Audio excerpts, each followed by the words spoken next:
ইকবাল কি চাই? আখেরি মানুষ, যাকে বলে নিজের খেয়ে বোনের মোষ তাড়ায়। তা এখানে কি তাড়াতে এসেছো?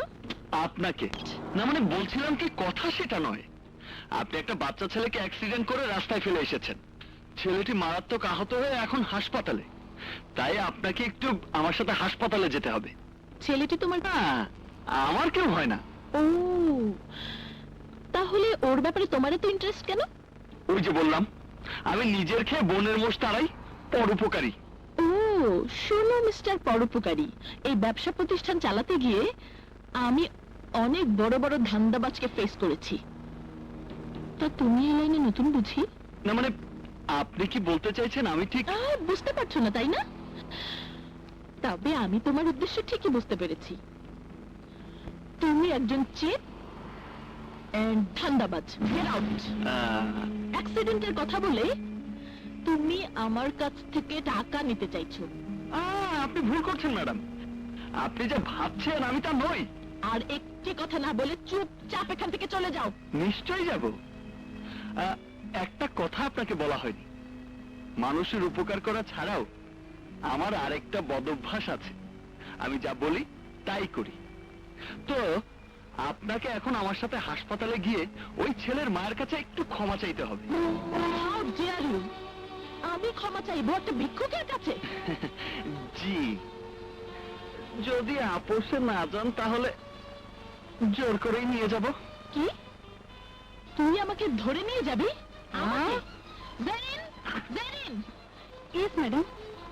সিকিউরিটিকে বলো এই উত্তরটাকে ঘাট ধরে বের করে দিতে। Yes madam. ঢুকলো কিভাবে? তুমি থেকে তুমি? তার মানে আপনি আপোষে যাচ্ছেন না? ঠিক আছে, শাট আপ। বলছিলাম কি, সোজা আঙ্গুলে যখন ঘি উঠবে না তখন আঙ্গুলটা একটু বাঁকা করতেই হয়। চলুন। 1 মাস আমি কি খাইয়া বাঁচবো? আসুন আসুন। যার জন্য তোমার ছেলের হাত ভেঙেছে, প্রয়োজনে সে নিজেই তোমার ছেলের কাজটা করে দেবে। হোয়াট? ইয়েস ম্যাডাম, ওর এই হাত আপনার মতো কোনো ধনির দুলালির হাত না। এই হাত দিয়ে ও এই পঙ্গু মায়ের মুখে ভাত তুলে দেবার জন্য ভিক্ষে করত। আপনার এই হাত দুটো যদি আপনার শরীর থেকে কেটে ফেলা হয় তাহলে কিন্তু আপনাকে হাতের জন্য না খেয়ে থাকতে হবে না। কারণ আপনার বেতনভুক্ত চামচারা সোনার চামচ দিয়ে আপনাকে খাইয়ে দেবে। কিন্তু ওর হাত দুটো যতদিন ব্যান্ডেজ থাকবে ততদিন এই পঙ্গু মায়ের মুখে ভাত উঠবে না।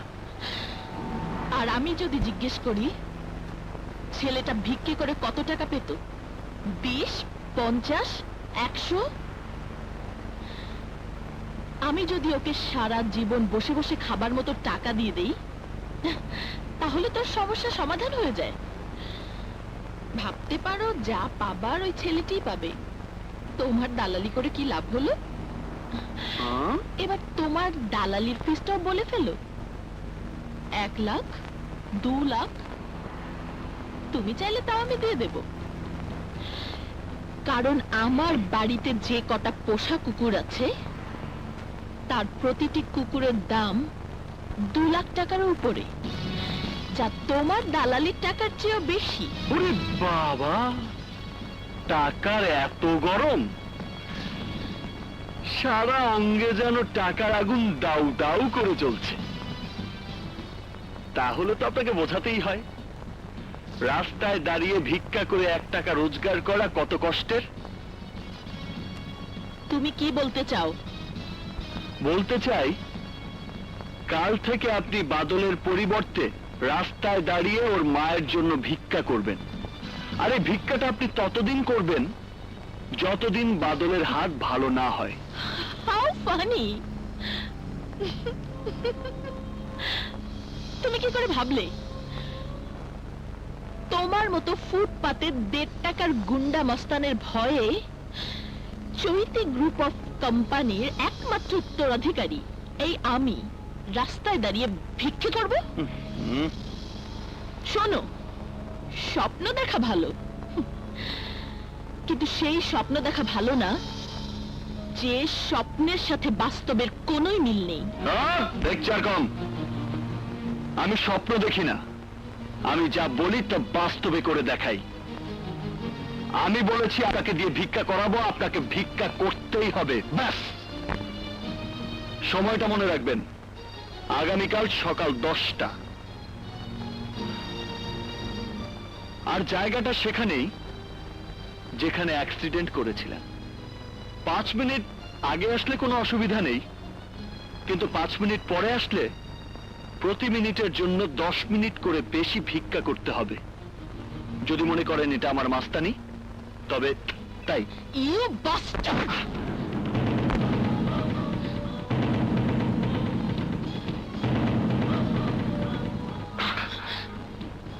এই হাতটা আমি ওই বাদলের হাতের মতো ভেঙে ব্যান্ডেজ করিয়ে দিতে পারি, কিন্তু আমি তা করব না, কারণ আগামীকাল এই হাত বাদলের পঙ্গু মায়ের জন্য ভিক্ষা করবে।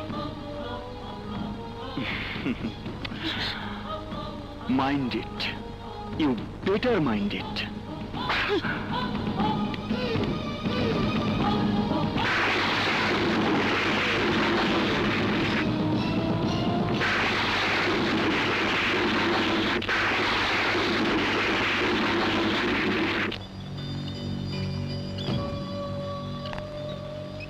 তো গরম, সারা অঙ্গে যেন টাকার আগুন দাউ দাউ করে চলছে। আমি বলেছি আপনাকে দিয়ে ভিক্ষা করাবো, আপনাকে ভিক্ষা করতেই হবে, ব্যাস।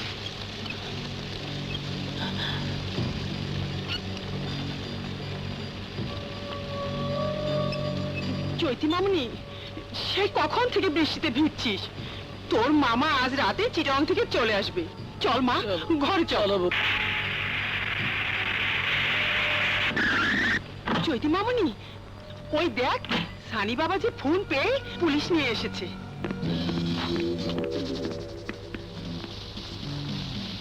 চৈতি, এই চৈতি, বল কি হয়েছিল তোর? ওই ছেলেটাকে পুলিশের কাছে নামটা বল।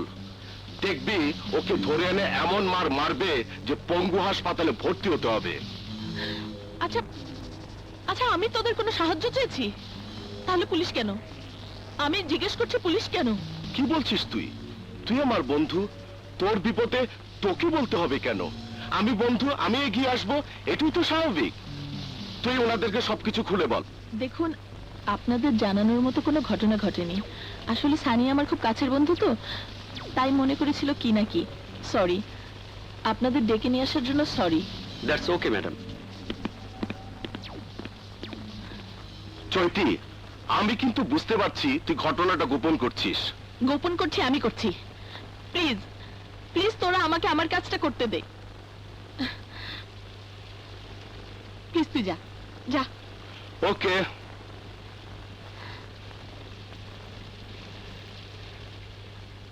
তুই কি মনে হর মাইয়াটা এই জায়গায় আইবে?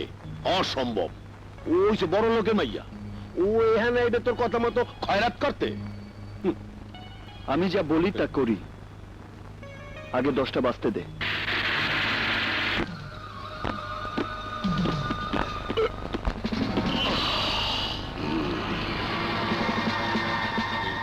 সামসা কটা এদিকে আইতেছে কে?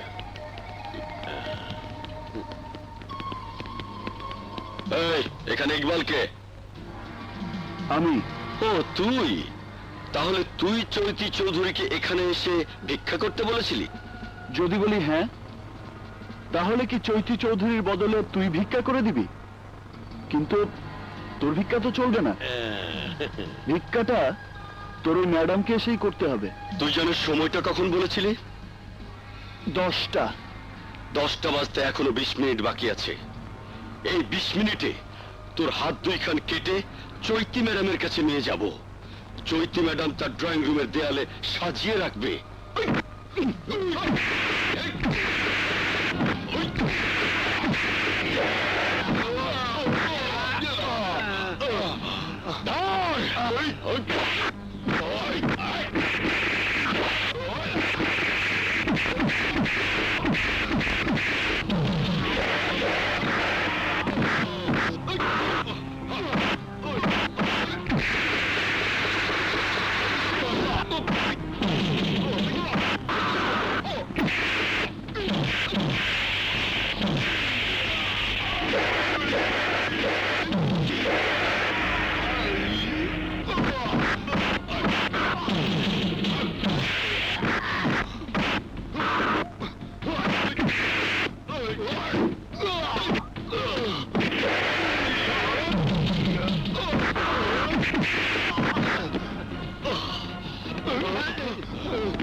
এই দাঁড়া, ওকে বস্তায় ভর। বস্তা এদার